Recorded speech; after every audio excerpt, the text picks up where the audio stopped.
Chapter 5. Preliminary Acquaintance with the Book. Review of the content of the book. Preface and Introduction. Table of Contents. Conclusion of the book.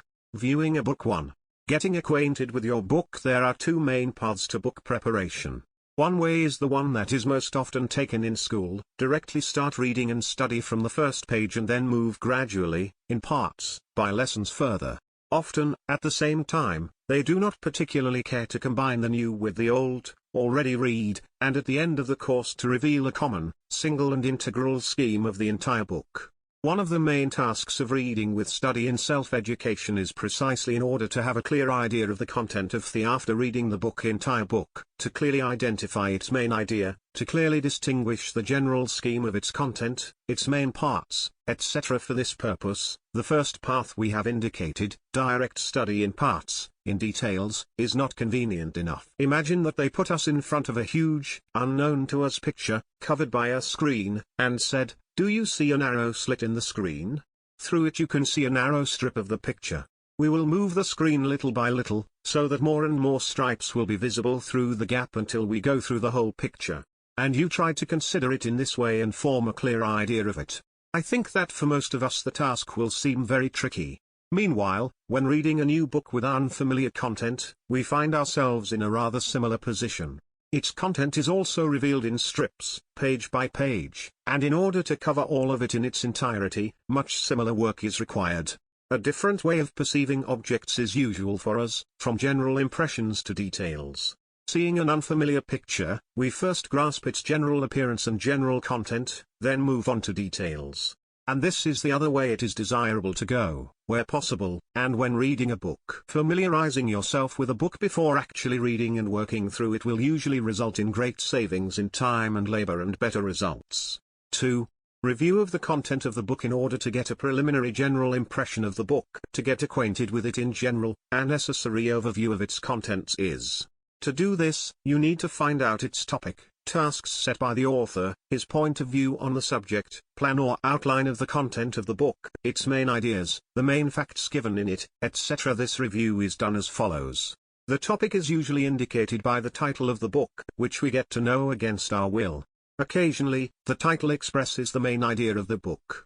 But usually the main idea and everything else has to be looked for in other ways, in the preface, introduction, table of contents, and the conclusion of the book. 3. Foreword and introduction. Many readers do not look into the foreword, an unnecessary thing. However, it often contains very important instructions. For example, the author clarifies the tasks that the book sets, indicates the chapters that can be skipped during the first reading, notes what he paid attention to most of all, sets out the reasons for publishing the book, etc., etc. A well-written preface immediately throws light on everything. Some book titles are such that, before starting to read, you yourself should think about the question posed in the title. For example, after reading the title "What is Happiness?", it is very useful to think about this question on your own and find out what, in our opinion, happiness is.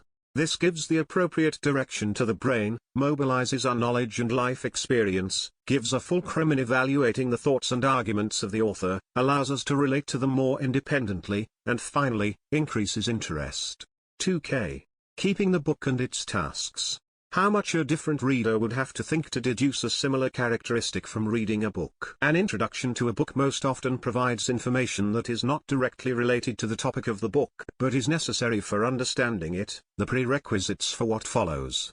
What is especially important for us here is that often at the end of the introduction, outlined and sometimes justified general outline of the presentation of the book and the method of presentation are. It goes without saying how important this is for a preliminary acquaintance with the book. 4. Table of Contents. The even more important table of contents of the book is. Usually, with its help, we can, without reading a book yet, find out its general plan, main headings, general content, main topics touched upon in it. The table of contents for a novel or story is usually not significant. Quite the opposite should be said about the table of contents of scientific books. Very often they do not know how to use it at all. They think that it is only for reference, on which page which chapter is. This is a deep mistake. The table of contents of a scientific book is much more important. By viewing it, one must start reading the book, constantly cope with it during the reading process, with its help, complete the reading. The table of contents for reading a book is the same as a city plan for navigating in it. Arriving in a big foreign city, it is very useful to get acquainted with its plan. Every traveler knows this. The plan helps the general orientation in the new location. It is also helpful to review the table of contents for a new book before reading it. We then get a general picture of the content of the book. We can get knowledge about the subject of a science unfamiliar to us. For more convenient achievement of this goal, in some books, before each new chapter, a list of its contents is printed in small print, then included in the table of contents. Here's an example. Let's say we don't know biology at all, we don't even know what this science is doing. Comes across a book, The Beginnings of Biology. We look at the table of contents, Introduction, Organisms' Functions, Differentiation of Structure and Division of Labor in the Body, Food as a Source of Energy, the transformation of food, organic food production, release of energy and excretion of waste, sensitivity of animals and plants, movement and movement, skeleton, adaptation of organisms to their environment, reproduction, struggle for existence and natural selection. If we carefully read this table of contents, then we will no longer read the book blindly. We will know what it is about, and by the way we will find out what the content and sciences of biology are, at least what it is in the eyes of the author of the book. It is only necessary to note that the tables of contents are compiled in very different ways, and one must learn to use their features. Note here that in many tables of contents only the main indicated topics of the chapters are, in some, in addition to this, a list of the contents of the chapters themselves is given. So, for example, in the example above, I wrote out only the topics of the chapters. In fact, after each topic of an entire chapter, a list of the contents of the latter is given. For example, the full content of the first chapter reads like this. Chapter 1. Introduction. Animals and plants. Vitality.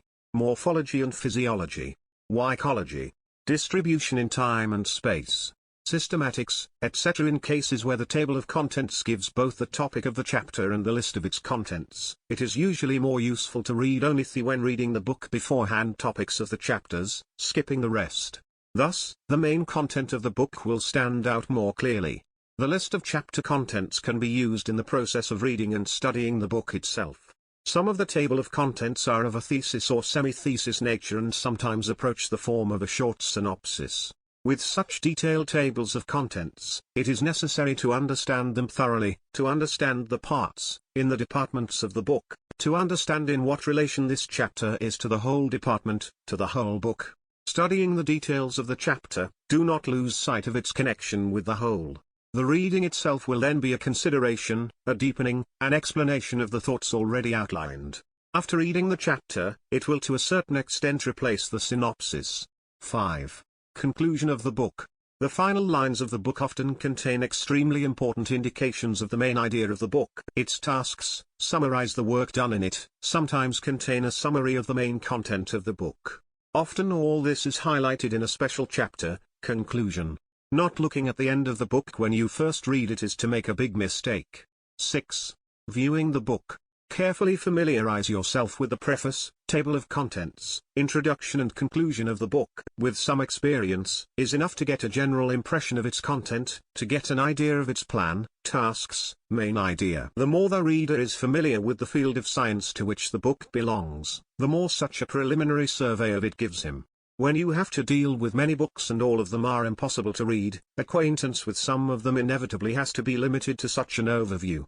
If we get acquainted with a book in order to work out it, then it is always useful, and sometimes it is also necessary to look through it.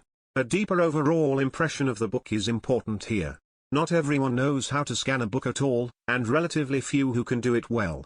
Previewing a book before studying it is a great school of scanning in general. When we start working on the book later, we will see all the shortcomings of its preliminary review, and this will indicate the main shortcomings in our way of viewing. 31. So, in this respect, we can recommend preview. If the book contains drawings and pictures, then familiarization with them also helps to preliminary acquaintance with the content of the book. Many books we only have to look through, some of them aren't worth a full read.